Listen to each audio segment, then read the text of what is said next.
connexió amb ella. Gràcies, Jordi. Jo, si m'ho sembla, el que faré serà convidar els integrants de la taula i els anirem explicant una mica la seva història, perquè cada persona és una història, pot tindre uns símptomes i fins i tot patir alguna cosa. Ja no parlem de malaltia, sinó simplement patir-la. Doncs a partir d'aquí, quin tipus de malaltia i el món que els envolta com canvia. La Mercè, que ella es diu Torrentellat, amb aquest cognom, que sí, sempre tinc problemes amb ella era de Lilian i el 1999 va tenir un brot d'esquizofrènia paranoide i la seva vida li va canviar, no solament la seva vida, sinó també, si vols la Mercè, sinó la de la seva família, perquè imagineu-vos, mare de 3 fills, en un poble, a Tàrrega, i de sobte, doncs com li va canviar? Que ha canviat de poble, que sí, que no és Tàrrega? No, és Ponts. És Ponts. Està propeta, no passa res. Si ella és una associació que és de la Noguera, malament anem, perquè bé, ja no ens hem situat. Hi ha més històries i més protagonistes, com per exemple, aquí tenim, què tal, com estàs? El doctor Joan Gamorros, que fa 15 anys va patir un ictus. Coneixeu aquella paraula maleïda que és código ictus? Aquest código es dispara en el moment que una persona té diferents símptomes. Els metges es tornen bojos i gràcies a aquest código ictus, que no és el títol d'una pel·lícula, es mouen moltes coses que fan que se solucioni i sobretot que els efectes d'aquesta malaltia siguin menors si s'actua en menys de 4 hores. El meu pare va patir un ictus, està estupendo, la veritat és que estava maquíssim, gràcies a aquest código ictus que es va disparar. Tenim el jove de la taula, el Francesc. Què tal, Francesc? Com estàs? Com va tot? El Francesc, mireu quina cosa, Si ara parlàvem del código ictus, ves pujant, Francesc, sisplau. Parlàvem del código ictus, ara us parlaré de la paraula debutar. Quan un nen o una nena debuta en diabetis, doncs hi ha l'associació, hi ha un grup de persones que van a escoles, que ho expliquen, i a Lleida hi ha una associació molt potent, l'Associació de Diabètics de Lleida, que està també associada a la de Catalunya, i una dona molt lluitadora, la Maria Barquer, que avui no ens pot acompanyar, però segur que amb energia positiva sí que ens està acompanyant, ella va ser la coordinadora durant molt de temps d'aquesta associació, i ara li ha passat el testimoni al seu fill, que coneix perfectament l'associació perquè gràcies a ell, que va debutar als 7 anys a diabetis, doncs els seus pares es van involucrar moltíssim a l'associació. I ara ell és el coordinador. Fa molt poquet, té lliçó alt, però segurament ho aconseguirà. Us presento ja a la darrera persona que ens acompanyarà en aquesta taula. Ell és el Pere Grau. Ell no patia res, però és un home, fins ara, jubilat, economista. Avui en dia que es parla tant de l'economia i tot això. Endavant. Doncs el Pere Grau, la seva dona, va patir un càncer i va ser un exemple perquè li van donar pocs mesos de vida i al final se va poder allargar una mica. Van ser pocs perquè sempre són pocs. Però gràcies a això, ell se va involucrar a l'associació contra el càncer. I en comptes, en el moment que la seva dona va marxar, deixar-ho, això li va donar més força per tirar endavant. I amb ells el que farem ara serà xerrar una mica de les associacions, que algunes estaven formades, altres es van crear i altres senzillament vosaltres en un moment donat vau estar participant d'una manera molt activa, us van ajudar molt i ara no voldreu deixar-ho, sinó continuar amb més força. Mercè, què tal? Com estàs? Molt bé. La Mercè és una dona que a mi m'ha sorprès sempre moltíssim, moltíssim, perquè a més és autora de llibres, parla de l'esquizofrènia com el que parla del que va fer una falsa sota del diumenge, li dona normalitat. I això és complicat avui en dia. Sí, perquè sobretot als medis de comunicació hi ha una part que els estigmatitzen molt, no? Jo estic ficada en diverses associacions, estic ficada, soc membre de Salut Mental La Noguera, pertanyo al Club Social El Porxo, de Balaguer, després també pertanyo obertament, a FECAFAM, són tot associacions. I obertament és una campanya que trobareu aquests dies per les terres de Quilleira, que parla d'això, de lluitar contra l'estigma. Perquè a part de la nostra malaltia, les persones que tenim un trastorn mental tenim aquestes etiquetes negatives que ens discriminen i que ens marginen de la societat. I hem de tenir en compte que una malaltia mental és com, pot passar qualsevol persona que tingui un dol a la vida. No sabem gestionar bé unes emocions i l'estrès ens pot sobrepassar. I podem tindre una depressió, podem tindre una altra cosa. Possiblement vosaltres que heu patit algun tipus de trastorn, aquest tipus de malaltia mental també en alguna època us ha acompanyat. Com ho veieu, això? Si jo no puc partir d'aquí, la meva malaltia, la part física de la malaltia, amb menys de 10 anys, estava molt solucionada i solitada. Però la part emocional no va ser solucionada fins ara. És a dir, encara arrastra la depressió i pren medicaments per la depressió, que és el que acompanya usualment a una malaltia crònica. Al cap de pocs mesos de patir-la ja comença la depressió. I jo no m'he lliurat de la meva vida. I gràcies a Déu ara estic millor. I puc dir que estic millor referint-me a tot, perquè estic millor emocionalment, no només físicament. Ja no m'he coix, ja segons com no es nota que ja estic malalt, però les depressions, si no és amb ajuda mèdica i tractament i associacionisme, que és una forma de fer teràpia, no marxen soles, a casa no marxen. El que passa és que la depressió està vista socialment i fins i tot entesa, entre cometes, però hi ha altres tipus de trastorns que no, que encara ens costa, fins i tot es viuen en amagat en famílies, s'amaguen. No sé què penseu vosaltres. Sí, s'amaga tota la malaltia, perquè quan dius la paraula càncer, vull dir, és una paraula que no li vols dir i que realment et canvia la vida. Jo, en aquest cas, en aquesta taula, soc una mica diferent perquè cada soc del club i ara estic molt content de ser del club dels pacients perquè, doncs, com a familiar també he tingut aquest canvi emocional que parlàveu els altres dos, perquè canvia la vida, tant el que té el mal com el que has pogut assistir. Per tant, és una experiència important que m'ha fet ficar-me al club i estar en una actitud positiva i participar. I aquí també hauríem de parlar del tema dels cuidadors, importantíssim. La parella, la família. És que no sé com ho diu, tu has sigut cuidat i cuidador també, no? I a veure, el món associatiu el que et dona és com la tercera pota de la salut, no? Segons l'OMS, la salut és el benestar físic, psíquic i social. El físic, tots sabem que ens hem de cuidar i tenim els metges. El psíquic, tenim professionals que també ens ajuden, com psicòlegs i psiquiatres. Però en les associacions cuidem aquesta part social. Rehabilitem a la persona perquè no es quedi a casa, perquè no se senti sola. I el principal que lluitem és contra la soledat. L'altre dia ho vaig apuntar, és molt important aquesta soledat perquè encara ho és una mica més al mal. I per tant, vull dir, la relació social o participar de la vida social és bàsica per la qualitat de vida del pacient.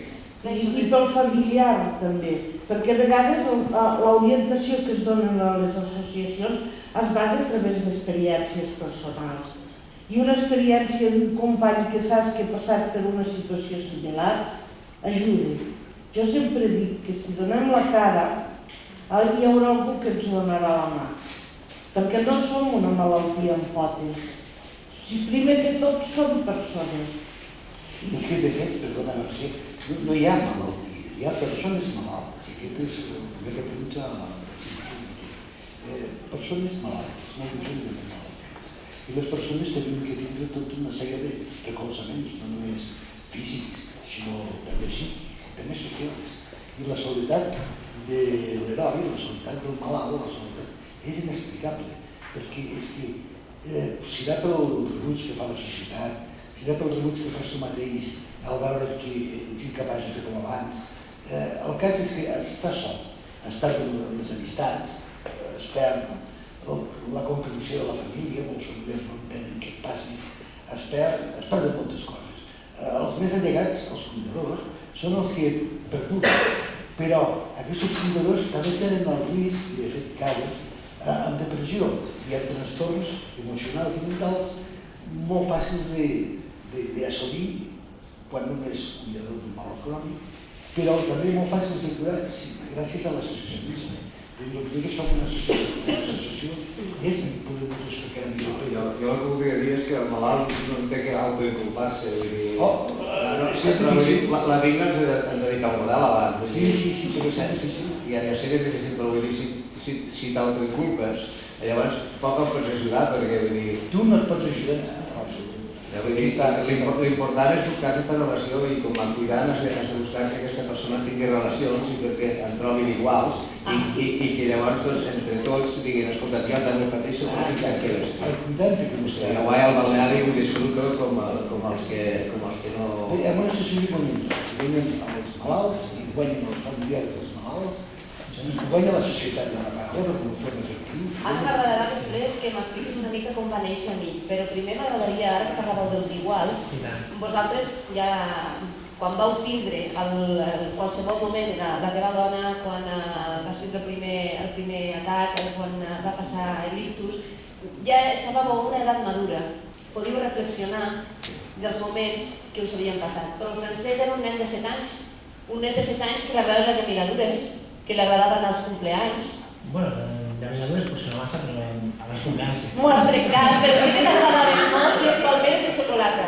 Sí, bueno, i les trenes també, Bueno, és que a veure, des del punt de vista diabètic, el que intentem és això, que molts pares, en aquest cas que són el que deien abans la Mercè i el Joan, que són les persones cuidadores, intentem sobretot que quan una persona, o en aquest cas un nen debute, que tinguin el suport i tinguin l'experiència d'una persona que ho ha passat i que sobretot sàpiguin que el seu nen serà un nen normal.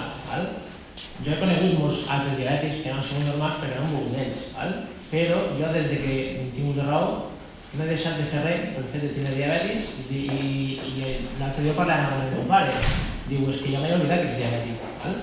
Llavors busquem això, que els pares oblidin que el nen té diabetis, que pugui fer el que vulgui, sempre i quan hi ha un aprenentatge de la seva malaltia, que cada persona diabètica ha d'aprendre de la seva malaltia, però sobretot és, el que també comentava la Mercè i el Joan, de normalitzar.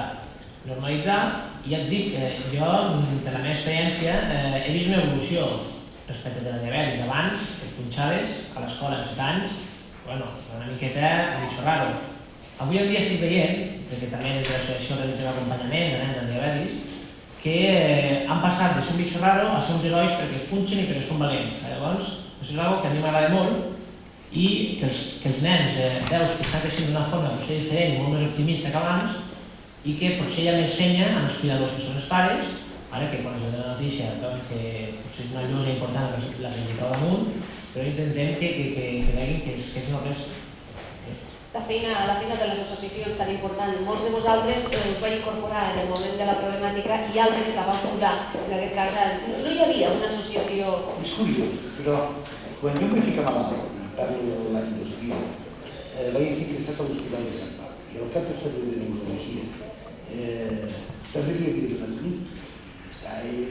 Va ser el que em va fer de voluntari, que no només em va donar competència, sinó que em va donar ànims, em va posar, em va dir que passi, em va ajudar molt. I em va parlar d'això. No hi ha associacions d'això. Mai a Barcelona, i estava a Barcelona, no n'hi ha cap. Evidentment a Lleida, que és el que pensava. I aquí, fa 4 anys, gràcies a uns quants voluntaris i persones que estan molt reunits aquí, vam començar a crear-hi. Però el més important de mi, que és una associació de malalts i familiars d'ahir, és que vam començar també a fer salut. I és una associació que no es va trobar mai sola, perquè a vegades les associacions es fan les mateixes les persones. Vull dir, estan tan soles que també tenen problemes emocionals. I l'altre del CDF de Salut, doncs vam tindre una sèrie d'avantatges des del primer dia. De fet, no notem la diferència entre mi i fer salut. Fem moltes teràpies, hem contingut, ens hem implicat en d'altres associacions, com pot ser el Grupa, o com pot ser l'associació de Parkinson, a la qual estem fent, i també hem conegut aquí associacions de Darbe, associacions de Ponts, i veiem que hi ha moltes associacions que fem moltes coses i que si estiguéssim ben enterats els uns del que fan els altres, podríem gaudir-ne tots. Vull dir, podríem obrir expressament a Ponts, però per si algun dia anem a Darbe i farà una nostra associació, doncs anem a ballar al pati. No sé, parlo no només de fets científics, sinó fets culturals, polítics, de qualsevol lloc. Perquè també, o sigui, això de crear xarxa és real, perquè com més xarxes socials tingui una persona, més fàcil de recuperar-se en el moment d'una caiguda. Si només et quedes amb el cercle familiar tancat sol, no tens tantes sortides. I l'altre dia estàvem comentant amb ell, dintre de la nostra associació, hi ha persones que, degut als trastorns dels medicaments, tenen problemes de sobrepès. Hi ha persones amb diabetis. I ja li vaig demanar de que vinguessin a fer-nos una xerrada, perquè a vegades ho sentim pels metges, però la primera veu, que no treure dramatisme, acceptant realitat, és el primer pas per portar una vida normalitzada. Ja que portem una vida normalitzada, o almenys ho intentem, què passa amb el moment que estem vivint socioeconòmic? Què passa amb les subvencions? Què passa amb el que costa moltes vegades tirar endavant associacions sense ànim de lucre? S'ha fet un silenci. Com que va fer per Primera no som responsables de... No, ningú està demanant responsabilitat, simplement com ho viviu vosaltres. Si permets, jo podria citar un moment en aquest cas, vull dir, jo, i perdoneu, però jo crec que en aquest moment la societat és fer la pregunta de Kennedy. Què pot fer la societat per tu? Què pots fer tu per la societat?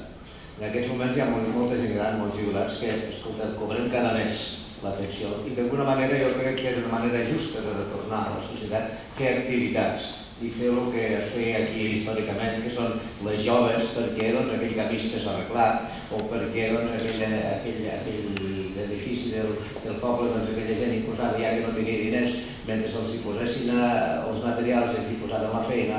I llavors això generarà, en aquest moment de dificultat, doncs jo, que també he estat al món municipal, el que en dia l'efecte multiplicador de les associacions, és a dir, amb pocs diners fas moltes coses. I quan trobes bona gent i quan trobes aquest club que avui estic trobant i estic coneixent, doncs generes unes sinergies i unes dinàmiques que possiblement millores l'acció del govern que intenta mantenir aquest estat del benestar, però l'estat del benestar també depèn de nosaltres. Vagi, que ens ho paguem una mica entre tots i busquem les subvencions on puguem. I la idea és aquesta. I quan diguem subvencions on puguem, parlo de que poder no han de fer nosaltres mateixos, les associacions, que no en sabem, ni som economistes, la majoria, ni entenem de números. Però hi ha professionals que s'han treballat, per exemple, a fer salut, tenim professionals que s'encarreguen de buscar aquestes subvencions. I no només a la Generalitat, que és on va tothom, també s'escriu als alfares, també s'escriu a Nescafé, però la idea és trobar dinerons per poder pagar les activitats que oferim als nostres socis. És a dir, l'hort l'hem de pagar entre tots, i si fem tallers de memòria als EASPI, l'hem de pagar entre tots, i si fem una altra cosa l'hem de pagar entre tots. I és l'única manera, compaginar fins on s'atura la subvenció estatal, tot el que es pugui, per demanar, i després de buscar solucions privades, com se fa tot arreu, bàsicament. Mecenatges per una mecenatges és una opció, però això n'hi ha poc. Però el que també hi ha un tema fiscal o un tema de tractament legal sobre el mecenatge que es podria una altra via, però sobretot jo crec que la feina d'aquestes associacions nostres són de demostrar que amb poc poden fer molt. I amb poc es pot fer molt. Poc en canvi si hi ha gent que no es vulgui provar a la nostra esquena. Vosaltres aquí a Lleida teniu un bon exemple amb Fer Salut, perquè molts de vosaltres ja heu col·laborat alguna vegada. Altres doncs creareu sinèrgies a partir d'ara del coneixement després d'aquesta jornada. I què passa fora del territori lleidatà? Què passa amb les federacions? Treballeu també moltes vegades en conjunt amb gent de fora? Hi ha aquest contacte? No ho sé, parlant. A veure, nosaltres, el que és la salut mental, el que hem fet, hi ha 8 associacions de salut mental a les Terres de Lleida i s'han rejuntat totes. 8 són moltes, no? Pràcticament totes són a l'àrea de Lleida. Per exemple, a la Vall d'Aran no hi ha pràcticament cap servei de salut mental. Al territori vam col·laborar amb un estudi fet a la Universitat de Lleida per saber l'estat actual de com està la salut mental aquí a Catalunya. Aquí a Catalunya, a les Terres de Lleida precisament. Recordo ara una data aproximada, hi va haver l'any passat unes 3.500 urgències psiquiàtriques. Això sense comptar la medicina privada, que no dona datos per les estadístiques. Vull dir, cada dia hi ha més casos. I el que han de fer és crear xarxa, no? Nosaltres pertanyem Salut Mental La Noguera, després totes les de Catalunya, Salut Mental Terres de Lleida, després Salut Mental Catalunya i després FEAFES, que és la Federació Espanyola. I totes elles fem coses a vegades complementàries, a vegades ens ajudem. Per exemple, ara hi ha la FEAFES de Madrid, ha tret uns contes per ensenyar als pares com explicar una malaltia mental als seus fills. Vull dir que aquestes coses hem d'aprofitar les energies que fan a d'altres territoris i l'important és crear xarxa i compartir. A part de l'associació que representa, perquè no sé si és espanyola, sí que vull dir que aquí a Lleida tenim l'únic campament que hi ha en tot l'estat espanyol sobre nens amb càncer que es fa cada any i que és una de les accions de coordinació que es fa en tot l'estat espanyol. Genera també totes aquestes dinàmiques i que possiblement transmet tant al Ministeri com al cas de la Conselleria aquestes accions preventives en les quals l'associació ha sigut una mica pionera amb el tema de la infecció de càncer de mama i que també forma part del que era el seu principi inicial, que era una cosa més filantròpica en el sentit de la investigació i la defensa. Ara, i per això hi soc, han millorat en el sistema d'assistència i de la consideració dels pacients. L'associació abans era de bona gent que buscava una ajuda pel càncer i ara tenim com a societat moltes persones que són malalts de càncer i això genera una dinàmica diferent tant de l'associació com de les accions de l'associació, però no s'ha perdut aquell caire d'investigació, de relació amb els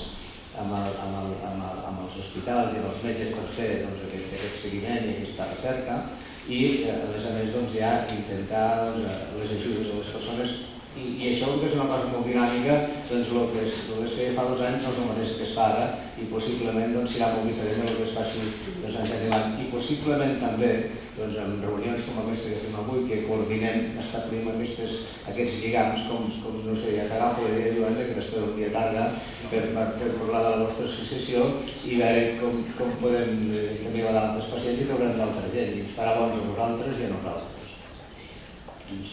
No, penso que també el treball de xarxa és molt important, sobretot per no duplicar potser activitats al llarg de l'any potser, perquè una associació, si no sap com ho fa amb molt bona voluntat, però si hi ha una cada mes de cada associació, podem posar el cas d'una caminata, penso que és interessant saber que hi ha una associació que potser ho fa, i que no hi hagi duplicitat d'activitats. Això és molt important. Respecte de les sinergies que sorgeixen a partir de treballar en xarxa, és molt important també, perquè això, si dues associacions s'uneixen, coneixen molt més, per posar l'exemple, amb l'associació de celiacs, i hi ha la Loli també, que i hi ha la delegada, la Loli Felipe, organitzem la segona de celiacs i diabètics, el dia 5 d'abril, i vull o no, han anat cap a les portes del supermercat i una mica conscienciant de qui són i què els demanem, i és sorprenent la bona resposta que es troben. Hi ha vegades que aquesta resposta existeix, però és que ningú ha trucat, ningú ha demanat. Que després et sorprèn la quantitat de gent que col·labora. Molts cops si truquen, per exemple, un laboratori que s'ha entrat que has fet una activitat, escolta, per què no em deia res? Perquè jo podria haver finançat, podria haver donat, és que no sabia que t'havia arribat aquesta informació i que tu volies participar. És això, si no proves, si no intentes buscar en aquest cas la finançació privada per a poder pagar les activitats que tu vas fent, és com tot, qui no truque no aconsegueix res.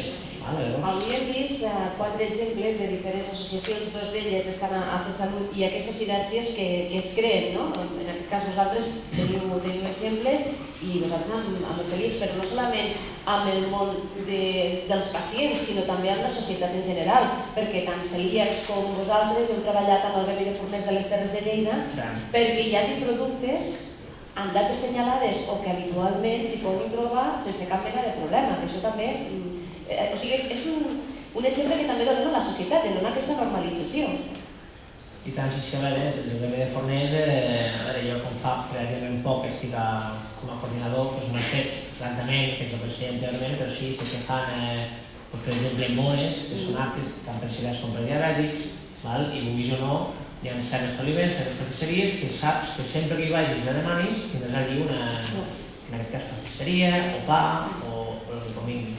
Bé, ara arriba el moment que el Jordi ens ajudarà. Si algú li vol fer alguna pregunta, voleu fer alguna aclaració, alguna participació, doncs ho podeu fer sense cap problema. Alguna pregunta més? Mira, tenim aquí... Vostè no tindrà que veure aquí. Vostè no té cap associació. I segons el que diguis... Bé, en primer lloc felicitar-vos per la feina feta i per la feina de futur, perquè veig que surten ja a supersinergies de futur. I jo el que volia comentar a la Mercè, en relació a l'estigma de la malaltia mental, donar-vos una notícia i una primícia. En 15 dies signarem un conveni Salut, Consell Audiovisual de Catalunya, per tal de tenir un marc de col·laboració del que surten els mitjans audiovisuals en temes de salut. I un dels temes que s'ha significat en el propi conveni és lluitar contra l'estigma en malalties mentals. Gràcies, Roser. Doncs és una molt bona notícia, no, Mercè? Sí, perquè en aquests moments estem treballant, una de les coses que estem treballant és amb un codi ètic que tu ja t'he passat algunes vegades, perquè hi ha paraules que són estigmatitzadores i segons com les diem i la intenció que les diem fan molt mal i creen a la gent por i refús contra nosaltres. I vigilar el llenguatge és molt important, perquè crear estigma vol dir, la paraula estigma vol dir fer forat, fer llaga, fer ferida. I no costa gaire de fer una paraula perquè és gravada en el cor. Llavors venen els estereotips, que és estirar aquestes posicions negatives o aquests sentiments negatius que tenen generalment contra una persona i les estereotipen a tot un col·lectiu. I les persones el que fem és prejutjar segons aquestes etiquetes negatives que hem creat. I això provoca marginació. Què vol dir marginació? Crear distància, llunyania. I les persones estan fetes per conviure totes juntes, no per ser éssers aïllats. I això produeix molt estigma i molta... Arribes a punts de la indigència o a quedar-te tancat a casa perquè sembla que aquestes malalties, si no les veu ningú, no existeixen. Hem de donar la cara. Donar la cara que algú donarà la mà.